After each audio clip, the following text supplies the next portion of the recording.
Well, back we are for another installment of the garden tour, and as promised we'll start out with the shady plot from down by the shed. Just filled right in now, eh? I thought all my beans were bush beans. Apparently not.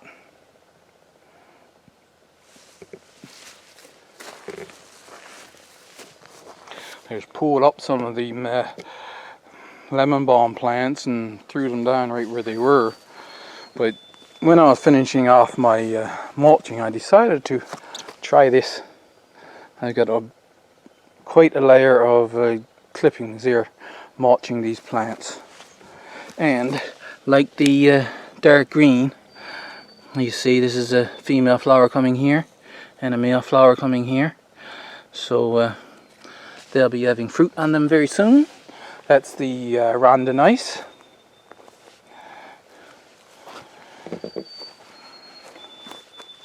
These lettuce are from Haas Tools. Guess I thought I'd mention that because they are growing wonderfully. I will put the name up on the screen because, like I say, if you want to have that variety, they're growing beautifully here in the shade in Newfoundland. That's the northeast coast of Newfoundland. The kale is doing wonderfully. See how it's nice and bushed out, and remember I cut off all the flower heads. There's not a whole lot of difference between the dwarf green curled and the blue curled Scotch. The dwarf green curled is more curled, it's tougher, and it does have a little bit more of a bluish tint.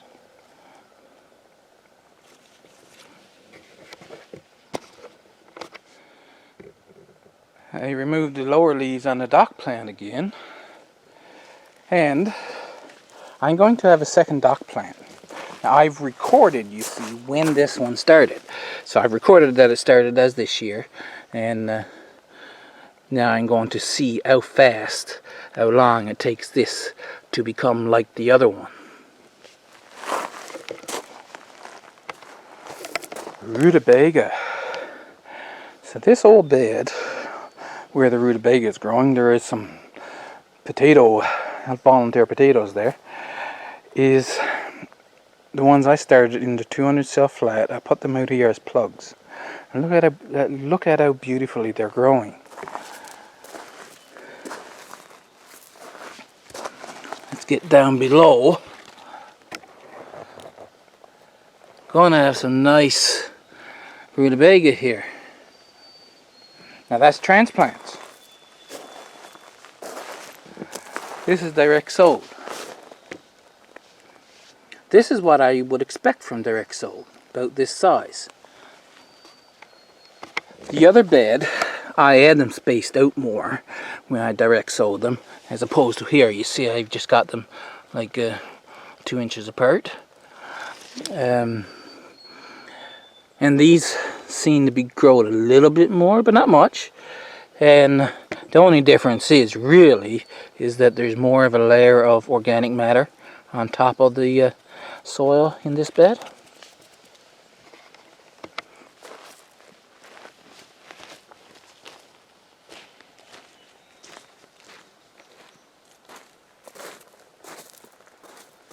And another plant that I'm happy with, this is one that I started last year, along with the other lovage that you've seen down by the front fence. This is the flower stalk, so it's growing up the tallest, but yeah, this is its height, and tastes just like celery. I had a piece there last night. So a perfect replacement for celery this is, and if you let it go to seed, then you can collect the seed and use it like celery seed. Isn't this lovely? So this is broadleaf sage out in full bloom. Beautiful flowers here. I'm surprised. Well, this is more of a pea-type plant, so it will be more butterflies and moths would come around this. Whereas these are the ones that attract the bees and the other flies. Speaking of that, the green lemon thyme, it has flowered out as well. Hiding among here, those volunteer potato plants that's poking up through the holes, they're Yukon Gold. Come fall, I'm going to have to move back to cardboard and get them out. But the vines, that's spaghetti squash, they were struggling along. But like the other ones, they're starting to put on flowers because they put on flowers according to the temperature, not according to the size of the plant. But I started pouring water right down the hole where they were planted, and they perked up. So now, correlation doesn't mean causation, but it is what it is. They are starting to flower, and they are starting to vine out. And that's the same thing with the Dale's Atlantic Giant here. I lost my initial ones, and maybe I planted the initial ones too early as well. But these three back here, I did plant them, and they're not flowering yet, but I really, well, anytime now I expect a Dale's Atlantic Giant to start to put out a male flower bud. So they're fairly much on target.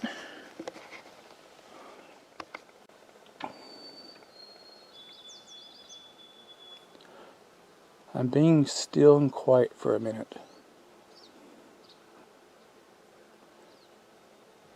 Do you hear the roar of the wings of the bumblebees? There must be 100 in that patch. Oh. Can I get you?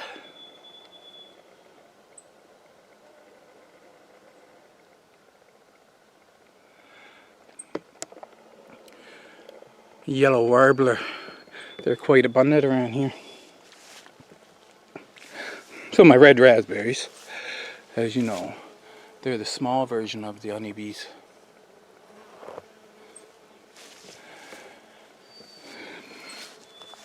I started to work on this because that side needs to come back for me to have a good trail that I can walk in. And I got into the post where I was going to tie it back, and there's a bird's nest in there. It had 4 eggs in it. So I'm like, well, I guess I can't be working around here right now.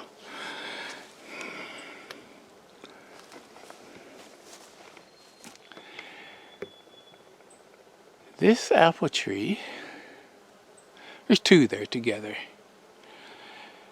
I would expect it to drop a lot of its fruit too, because there's an awful lot on there.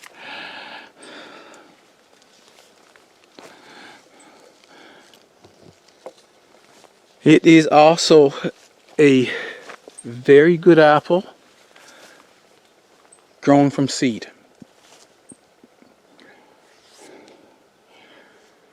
This side is hard to tell, but as you can see on this one, if we come all the way down, there's no graft line. So it grew right up from the roots up just the other side of that birch tree there was an apple tree, and that is where the seed came from for these 2 here. That apple tree that was up there is dead for many years now. So if I were to clone this one, it's also another one that has no name. but delicious apples, and they can be eaten even before they get ripe. They're a little tart, but it's not like a crab apple. Like you get, say, most apples really, before they're ripe, they're hard and bitter.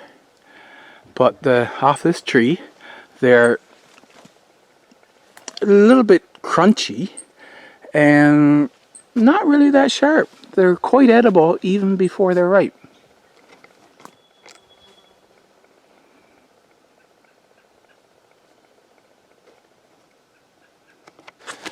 Now, you know I have these. These are the Russian mulberry growing in the milk containers. So now we're up on the top hill. This whole area is going to become a forest of little attention. I have enough Osage orange to replace what the snowshoe hares destroyed on this side of the roadway. I don't have any for this side. There's 8 mulberry up here. That makes 9 Russian mulberry planted in the ground. This one, as you can see, is a lot smaller than what's down growing in the milk containers. And we go across. This one's doing just beautifully. Now there's a opening, because even though I'm going to have this basically what they call the wilderstead, and it's going to be pretty much a fend for yourself forest, I'm going to have an opening on either side, and that's going to be kept clear. And then of course the fruit trees in behind. So I have 2 there. All of the Osage orange that was along here, the rabbits destroyed.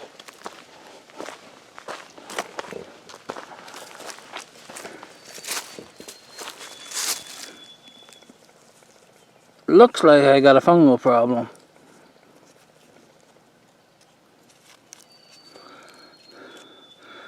Not sure what's happening there, but it was doing perfectly fine. Hopefully it recovers from that. But there's one there, and there's one on this side. So that's good. See, this thing is going to turn into a forest pretty fast anyway. It's just a matter of me cutting down what is necessary for the plants that I want to thrive to grow. Put it that way. It's not necessarily what I don't want to grow. It's just that there's more plants, other plants that I want to grow more than alders. And you can see there's no square post around this one. It's because I thought it was dead. But it's not. It leaved out and it's put on some growth. That's one. And now we got to go way over there. Initially I planted the mulberries there 30 feet apart, and I had one planted there. So this one is 60 feet away from the one we just looked at.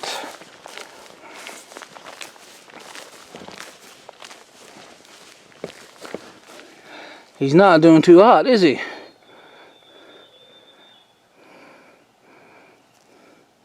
So I'm just thinking now, it's something like that, I should bring up one of the other ones and replace that. And then we come down, there's 30 feet away, there's another one. Once again, he's alive but not doing that well.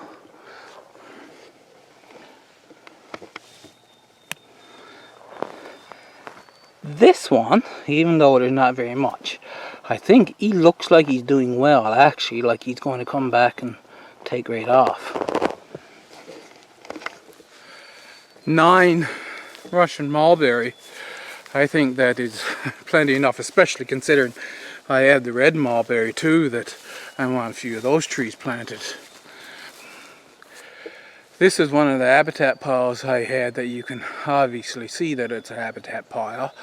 It's just a pile of branches where the voles and the little birds might get in for protection. I think I showed you around now. We'll cut that there, and from now on I will be giving you a sort of a slideshow thing, I think, as an update each week. I will take pictures as I'm doing my morning walkabout, and maybe video clips as well. And then I'll put them all together at the end of the week and put up a little video. So I hope you enjoyed the little walk around, and see you in the next video.